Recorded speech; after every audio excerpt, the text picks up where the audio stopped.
In this video, I'm going to show you how we install the latest version of Tailwind and configure it to work with Pinegrow's external build process.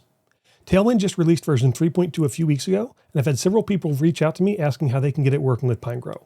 Thankfully, Pinegrow comes with the option to either use their built-in compiler, which updates every few months, or you can use an external build process for any Tailwind version you want. I'm Adam Lowe, president of Peak Performance Digital. If you find content like this helpful, I'd love it if you can give me a thumbs up and hit that subscribe button. It may not seem like much, but it means a lot to me. I want to give a big shout out to Dom Sinclair. He helped light a fire under my butt to finally create this video after months of procrastination.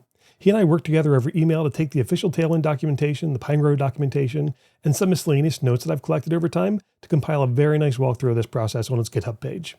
I'll link that below. He's also working on other documentation which might be interesting, so keep an eye on that page. The process I describe here differs just a tiny bit from his, but it's effectively the same. If you want to copy and paste the commands and code from this video, just head on over to my blog, which is linked below. There, I'll have a full transcript of this video along with commands that you can copy and paste. Tailwind's documentation is great and easy to follow, but it doesn't account for the way Pinegrow works, so we had to make some modifications. Similarly, Pinegrow's documentation is also good, but it was written for version 2 and has footnotes on how to make it work with version 3. This makes sense because Pinegrow continues to support both versions, but it makes the documentation a bit hard to follow, especially for people who are new to either Pinegrow or to Tailwind. For this video, I'll be using the Pinegrow desktop application with the Tailwind add-on enabled. This process won't work with the WordPress plugin beta, and I doubt it'll work with the release version anytime in the foreseeable future. I suppose we can add this to the list of benefits that the desktop Pinegrow product has over the upcoming plugin. So what is this external compiler, and why would we want to use it anyway? Well, starting in version 3, Tailwind requires a just-in-time compiler that looks at the classes you're using and compiles a tailwind.css file that includes only the classes that you're using. This compiler has tremendous benefits, but it does add an extra layer of complexity. How does all this fit in with Pinegrow, you might be asking? Well, Pinegrow comes with a built-in Tailwind compiler, but it's not always the latest version, and it only has limited configuration options. If you want to run bleeding-edge versions of Tailwind, or if you want to add Tailwind plugins and modify your configuration, then you'll probably want to consider bypassing the internal compiler and using this external build process. Before you head down this road, however, it's important to realize that the built-in compiler has some pretty significant benefits. First, it's by far the easiest and most hassle-free way to use Tailwind. You don't need to worry about things like installing Node.js on your machine or keeping a compiler running while you're working. Pinegrow's visual controls and WordPress editor Stylesheet also work without any additional configuration. The biggest reason, at least for me though, for using the built-in compiler is compatibility with the upcoming Pinegrow WordPress plugin. Since the external build process won't work with the plugin, using the built-in compiler lets me move projects back and forth without any hassles. And before you ask, yes, I am familiar with the Wind and Tailwind plugin from dplugins, and I have a license. I've gotten it to work with the Pinegrow plugin, and it's actually quite a nice thing. It adds extra dependencies to your project, and there are some considerations if you want to use Pinegrow's visual Tailwind controls within Wind and compiler, but it does work. Maybe I'll do a follow-up video demonstrating it someday. There's one other thing I want to mention before we get into the walkthrough, and that's how Tailwind works in conjunction with WordPress or other frameworks. To put it bluntly, they don't play nicely together. New Tailwind users are always surprised to find that pretty much every style gets reset by Tailwind. This is very helpful when you want to have full control over the layout of every component and piece of content on your site. Still, it's a bit disconcerting when you open the WordPress block editor or post and see that all your headings, lists, quotes, and everything else look like regular unstyled text. There are definitely some techniques and strategies to use when you're working with Tailwind and WordPress, such as creating an editor style sheet and redefining styles. Those things are beyond the scope of this video though, so I'll have to save them for another time. For this video, I'm going to start inside Pinegrow so you can see how it works with Tailwind. In practice, the order doesn't matter. You can do it this way, or you can configure Tailwind first. So now let's get on to the demonstration. I'll start by opening Pinegrow and creating a new Tailwind version 3 page. If you look at this list, you'll actually see support for Tailwind version 2 and 3. And at the time of this video, using Pinegrow 6.8, Pinegrow is using Tailwind version 2.2.6 and 3.0.12. Once I have my index.html created, I'll save that page and open the directory I saved it to as a project. Let's drag a heading 1 element onto the page and give it a few Tailwind classes so we can make sure everything is working as expected. Here, I've added the font bold, text 3XL, text indigo 500, and underline classes. You can see how they immediately take effect in the preview window. When you open the code panel, you'll see that Pinegrow is actually using the Tailwind CDN at this point. In fact, I'll switch over to VS Code for just a minute so we can look at what's going on in the project directory. In the project root directory is that index.html file we just created. You'll also see a pinegrow.json file, which is where Pinegrow stores project information. In the pginfo directory, we have the fonts.json file, which just stores font definitions for some common Google fonts. Since we're using the Tailwind CDN at this point, nothing else is needed. The browser calls the Tailwind CSS CDN to render any classes we put on the page. Now we'll activate the design panel, and this is where things get interesting. Right away, you see the predefined colors and variations. This design panel also gives us the ability to edit these colors or add new ones. We can also select the default sans serif and serif fonts that we want to use for a project, and whether we want any headings to default to any of these styles. The design panel also lets us set the page's background color or background image. For now, I'm just going to set my default sans serif font to Arial and my serif font to Georgia. There are a few more things that the design panel can do, but these are the most important points for today. When I reload the project, you'll see that Pinegrow has created a few more files. In the root, we have the projectdb.pgml file, and this file stores the design panel settings. It also creates a new file inside the pginfo directory, class.tracker.json. This is a pretty cool file that tracks which classes are used in the project so that the compiler can include them in the tailwind.css file. Speaking of which, that tailwind.css file is now no longer being pulled from the CDN. It's now being created by the built-in compiler and stored in the tailwind_theme directory, as you can see here. And of course, our index.html file has been updated automatically to point to the new tailwind.css file. I'll come back to the design panel for just a minute so you can see the compiler options. Here you can see that we have options for Tailwind's version 2 and 3, the non-JIT compiler for version 2, and the external build process. For now, let's leave this as is and cancel the dialog box. The next big change inside Pinegrow comes when we activate the WordPress module. If you don't plan to use Tailwind with WordPress, this may not be important to you, but it's still worth knowing. To activate the WordPress module, I'll go to the root of my index.html file, open the WordPress theme builder panel, and select Activate WordPress. I'll fill in this information for my test theme and click on the Save Settings button. In case you're wondering, I'm using variables for my theme folder and site URL. This is a cool feature that lets me set those variables in my local client settings and use them in the project so I can share this project across multiple computers or developers without needing to change the theme settings each time. I'll save the page and export the theme just so we don't have to see dialogues about it again. Now let's come back to the project folder and see what's changed.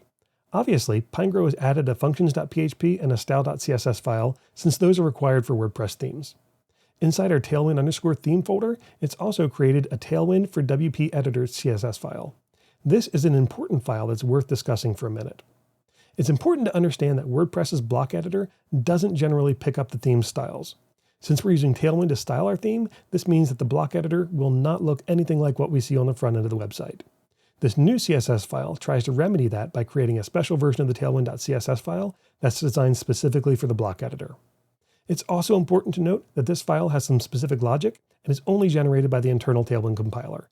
It's not something that can be easily generated by an external build process. I point this out because you'll probably want to temporarily switch to the internal compiler, then back to the external build process again from time to update this file as you use different classes. Pinegrow has also created an INC folder with the custom.php, which is a great place for you to put any custom WordPress functions that you don't want overwritten by Pinegrow. While we're here, let's create a few directories that'll be helpful in our project. According to the WordPress theme handbook, they suggest creating a folder called Assets with CSS, images, and JS subfolders inside it to hold those types of files. I like to stick to this structure whenever possible, so I'll create them now. Now we'll leave Pinegrow for a bit while we configure a Tailwind compiler. For this, I'll do most of the work inside VS Code. For these next steps, you'll need three things. One, you need to have node.js installed, and if you don't have it, just go to nodejs.org, download it, and install it. You'll also need some sort of text editor. I use VS Code, but any editor will be fine. And lastly, you'll need your terminal. Since VS Code has one built in, I'll use it for the demo. The first thing we'll do here is create a node.js project and initialize it. Running npm init will do that for you, and we'll create a default package.json file. Next, we'll install Tailwind and its dependencies by running npm install -d tailwind css post css auto prefixer. Once that finishes, we'll create a default Tailwind configuration and a post css configuration file in a single step by running npx tailwind init-p. Let's take a look at those files we just created. The package.json file has basic project information and dependencies. The post-CSS config.js file configures the post-CSS processes, and we don't need to do anything with it in this video. Then we have tailwind.config.js, which is what stores the Tailwind configuration. This is the file that you'll want to become very familiar with. The next file is the Tailwind source.css file. This lets us add our directives and other things that get translated into the final tailwind.css file that we reference in our HTML files. Create this file in the Tailwind theme folder and add the following lines to it: @Tailwind base, @Tailwind components, and @Tailwind utilities. Now we'll add a few lines to tailwind.config.js to tell it where to look for classes to add to the compiled CSS file. This is essentially telling the compiler to look in the root of our project directory and in the pginfo directory for HTML, JS, and CSS files. While we're here, we'll also modify the extend section of tailwind.config.js so it can read Pinegrow's design tab settings. These are commented for now, and we'll uncomment them later once we switch to Pinegrow's compiler to use the external build process. We now have all the pieces in place to compile our Tailwind CSS file, so let's create a script in package.json to handle all that for us. In the script section, just add this line to tell it the location of the input file, the output file, and we want to watch for our changes. Let's also add another line that will let us easily launch Pinegrow's browser sync service. After we save this, I'll reopen my folder in VS Code so it reads the npm scripts and lets me run them through the GUI. With all these steps completed, we're ready to test it all out. We'll come back to our index.html and open a preview so we can see what it looks like. Now, let's change this text indigo 500 class to say text red 500. You see right away that our text turns black. That's because the CSS file won't know what text red 500 is until we compile it. So let's go down to the npm scripts, click that run button next to dev script, and wait for the compiler to do its thing. Once it's done, we can refresh the page, and there you have it. The text is now red. If we want, we can leave that compiler running while we continue making changes, and it'll pick up on them as we go. For example, we can change that class to text yellow 500, and you'll see it recognizing the change and building the new CSS file. One quick refresh later, and that's all you need to do. We're close to the end now. The next step is to tell Pinegrow to use the external build process. For that, we'll open our project back up, open the index.html file, go to the Design tab, and click on the Compiler Options button. We select External Build Process from the dropdown and browse to the source.css file inside the Tailwind theme. Once we hit the Save button, you'll see a message telling us to update that HTML pages. We'll use the new Tailwind CSS file, but since we're outputting the file to the same place Pinegrow uses, we don't need to worry about that. Just click on the Got It button and get ready for the last thing on our list. This last step is important, and again, I need to show you some things that happen when we switch to the external build process. First, that class tracker.json file is now joined by a used_classes.html file. This is a kind of a cool way for the compiler to be able to see all of our classes inside one simple file. Next, Pinegrow adds a minimum height of 100 VH line to the source.css file. Some people argue that you shouldn't use this, but I've never had an issue with it, and you can always remove it if you want to. The most important thing, though, is that Pinegrow has added some constants for colors and typography to the tailwind.config.js. Remember when we added those commented lines earlier in the process? Now is our chance to uncomment them. Now, when we restart our dev script, you'll see any changes we make inside Pinegrow get picked up by the compiler and applied right away. Let's go ahead and change our font color to text green 500 as a demonstration. And there it is. Now you have everything all configured and ready to go. But wait a minute. Tailwind offers some pretty incredible plugins, and I think it's worth at least taking a look at some of the first-party plugins. First, we need to install them. I'm just going to stop our compiler and combine the installation commands all into a single line here. Then we'll add the required lines to the plugin section of tailwind.config.js. And after we save that file, let's just quickly run the dev script and make sure we don't have any errors. And that's it. Now you're ready to use all the cool stuff that those plugins offer. As with most tutorials, this took a lot longer than necessary because I stopped to explain everything.